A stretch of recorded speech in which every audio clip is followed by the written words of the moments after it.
தமிழ்நாட்டு அரசியலின் திசை வழியை தீர்மானிப்பவர்கள் விடுதலை சிறுத்தைகள் கட்சியினர் என அக்கட்சியின் தலைவர் திருமாவளவன் தெரிவித்திருக்கிறார். சென்னையில் விடுதலை சிறுத்தைகள் கட்சி சார்பில் மத சார்பின்மை காப்போம் என்ற பேரணி நடைபெற்றது.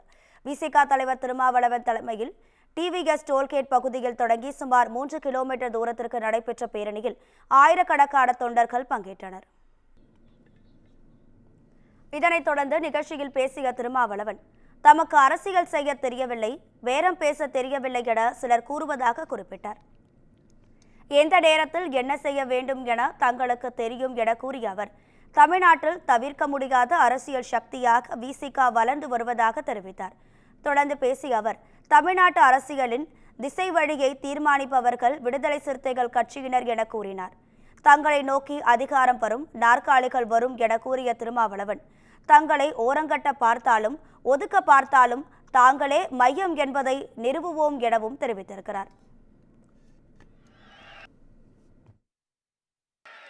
நாங்கள் எதற்காக பயப்பட வேண்டும்? யாருக்காக பயப்பட வேண்டும்? என்ன நெருக்கடி? நாங்கள் அம்பேத்கரின் பிள்ளைகள், பெரியாரின் பிள்ளைகள், மார்க்சின் கருத்தியல் வாரிசுகள். அதனால் ஒரு முடிவை துணிவாக எடுத்து, தெளிவாக எடுத்து, உறுதியாக நிற்கிறோம்.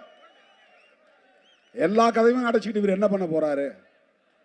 எங்களுக்கான காலம் கனியும் வரையில் நாங்கள் காத்திருப்போம். அதுதான் டெம்பரரி, ஒரு தற்காலிகமான விளைச்சலுக்காக நாங்கள் அவசர முடிவுகளை எடுக்கக்கூடியவர்கள் அல்ல.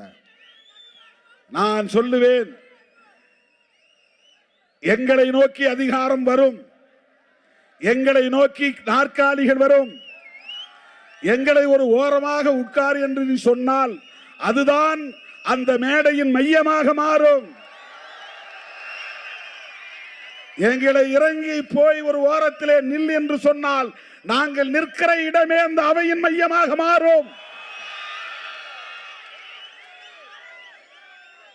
எங்களை ஓரங்கட்ட பார்த்தாலும் ஒதுக்க பார்த்தாலும் நாங்களே மையம் என்பதை நிறுவுவோம். இதுதான் எங்கள் அரசியல்.